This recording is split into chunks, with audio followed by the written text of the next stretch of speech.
Thank you for tuning in.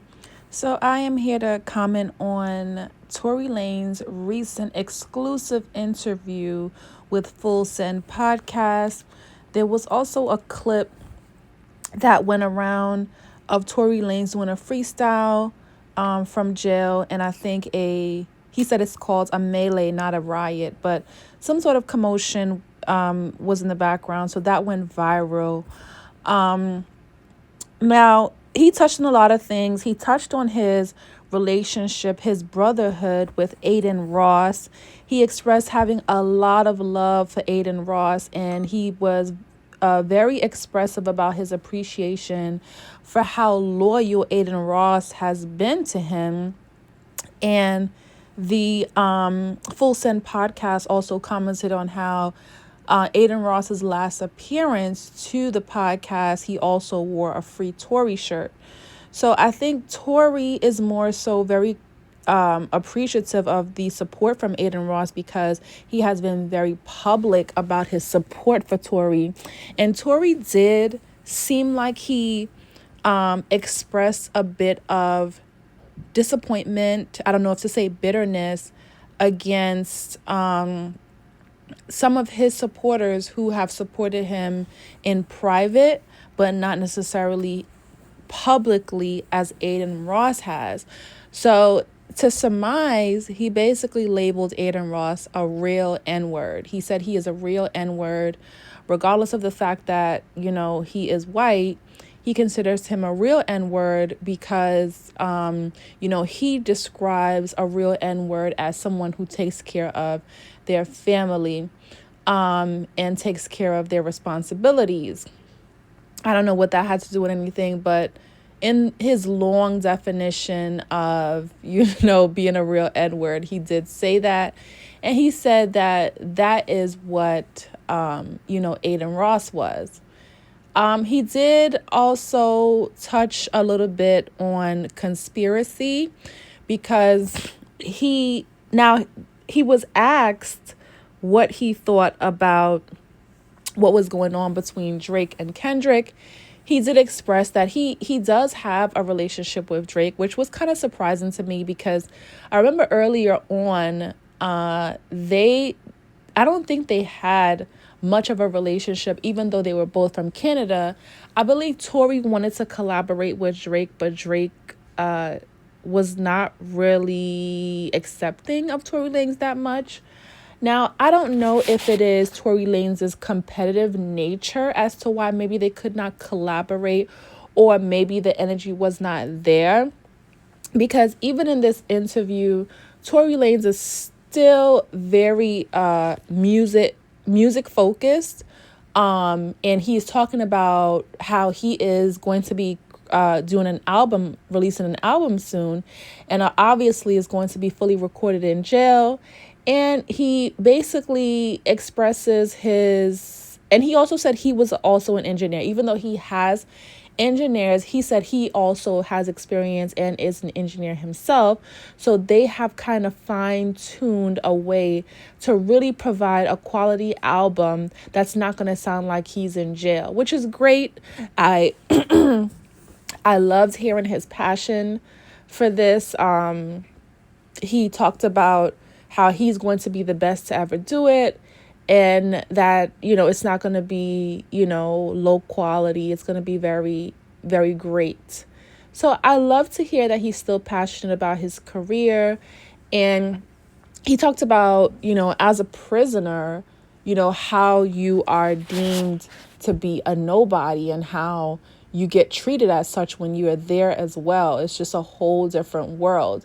And he also talked about not trading his choices for anything else. He believes that it was meant for him to go through this, and he is going to basically demonstrate that, you can still be someone, from prison, that you still matter, that you still have a voice. And that's great. I love to hear that. I still don't hear much of any accountability in his tone, he still is declaring his innocence. He says that when the test was done, as far as the fingerprints on the gun, that initially it was inconclusive, but he explains that his lawyer, his attorney, had someone else, their forensics team to retest, and that's when it was not inclusive at all, wherein his fingerprints were not found at all. And so he discussed in the interview how, the judge basically states that even if he agreed that his fingerprints was not found on the gun, that the case was not based on that.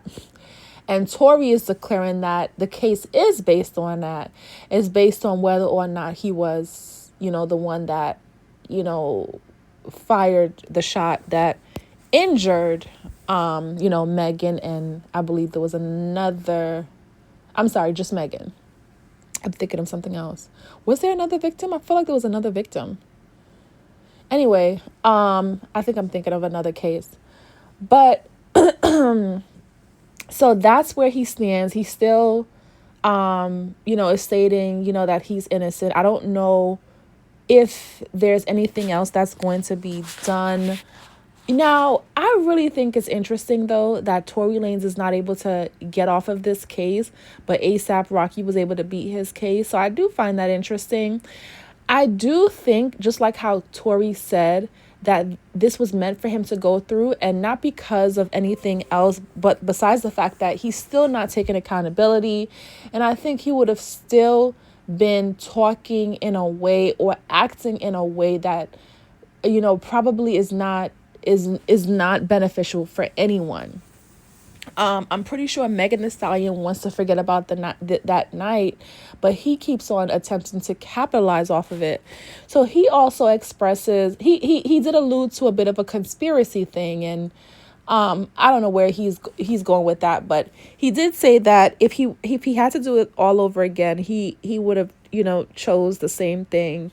He would not have done anything differently. And he said that the way in which he was carrying himself prior to this happening, he probably would have ended up, passing away.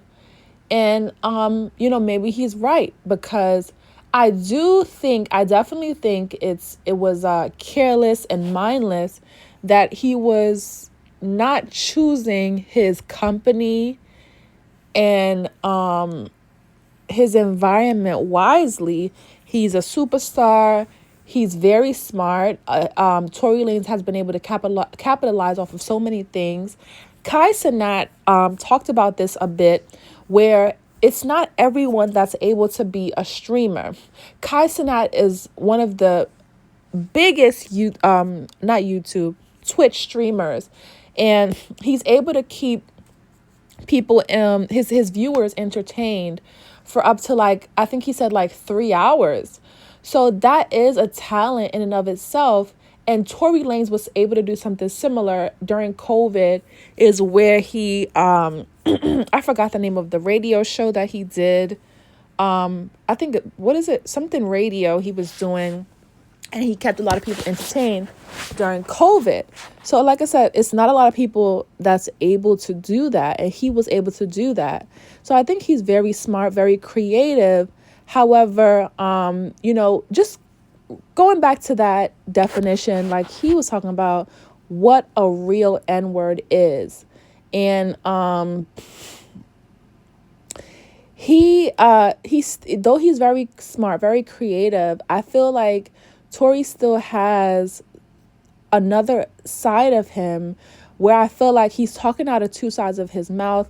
He sounds so much like his dad when I listen to him talk. His dad is also a pastor, and I feel like twisting things in order to make yourself feel like you're right is something that they they specialize in, because they're never acknowledging taking accountability for something that they did wrong. So this conspiracy thing about, oh, the industry, wanted him to do things that is not, in and of him. And then he gets to talking about God. But then a lot of Tory's music, it glorifies, having sex with multiple women. I don't want to lie and say drugs, because I've never heard of Tory talk about like drugs and not necessarily committing crime. But Tory was also known for confronting people and, having anger issues and, kind of domestic issues. So let's not talk about, or let's not act like one side is more righteous than the other, because it's not like you stand for, righteous 100% of the time either. So I don't necessarily want to go down the rabbit hole of the conspiracy thing, but he did allude to that when the conversation came up regarding Drake. He was asked about his recent lyric that was saying that, I think he said something like, they're gonna try to do me like Drake or something like that. So it's just a clarification of whether or not he was taking a dig at Kendrick. And he said no, he just loves competition. He loves rap battle. He's very hungry in that sense. It was not a dig at Kendrick, but he was just talking about the industry overall. And it wasn't a dig at Kendrick. He sounded like he was supportive of Drake's decision to sue his label. So he said that, some things may not make sense right now, but later on, it will end up making sense, because it will end up paving a way for other artists. So he sounds like he's in support of Drake, but yeah. So he didn't really mention Megan, but he did talk about his case. He did still declare his innocence. And he did say that he would not do anything differently. And, God forbid that this case gets overturned. I think Megan Thee Stallion would never hear the end of it. I think Tory Lanez will talk about it and talk about it and talk about it. And I think that is where Tory Lanez is not understanding the accountability portion. And I think that's the reason why it's never going in his favor, because there's never any point where he's just taking accountability for what he did, but he's stating that he did not do it. But it still doesn't make any sense, because it's like, why didn't you get on the stand and say you didn't do it? And then also, although, like he said, the judge says, okay, even if the judge agrees that he did not touch the gun, because that's what he finally says. He says that in the interview, he did not touch that gun. So let's say he did not touch the gun. Eyewitness say that they saw you with the gun. So that's a problem. And then the initial test that said that the fingerprints were inconclusive, that's a problem. However, I think they're also arguing that to put someone away in jail for something this serious, it would need to be proven beyond a reasonable doubt, because this is a serious accusation. So I would definitely agree with that as well, that it should have been proven beyond a reasonable doubt. But since there's, a bit of doubt there, but the problem is eyewitness. It's basically two eyewitnesses, because you have Megan Thee Stallion and you also have Sean, I think his name was Sean Kelly, who also stated that he saw Tory shooting the gun. But, Tory's mindset, I do still, I feel empathetic. I feel sorry for him. But also it does sound like he still has some learning to do. I think Tory was worried that his career would be over if he said, yes, I did this. But I feel like, especially with a lot of the songs that I like that Tory has, he has like a lot of R&B, a lot of soft music, a lot of like reggae that I like too.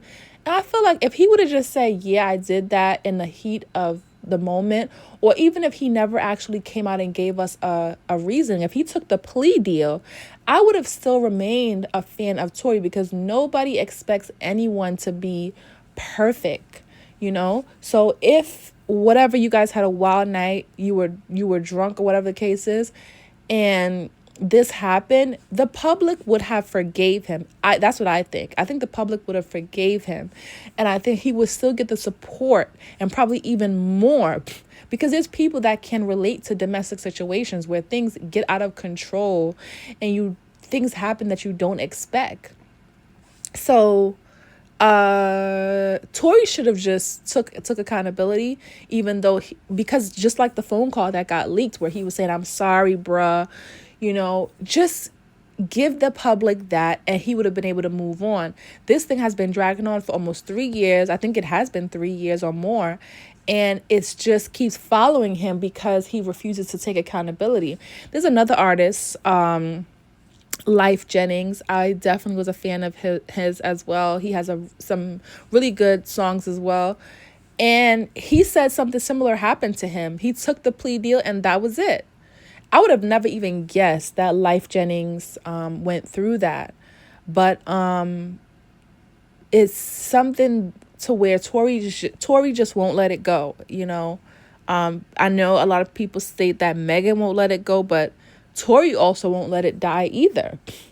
So I think he should have taken the plea deal, and then Tory would have been out of jail by now.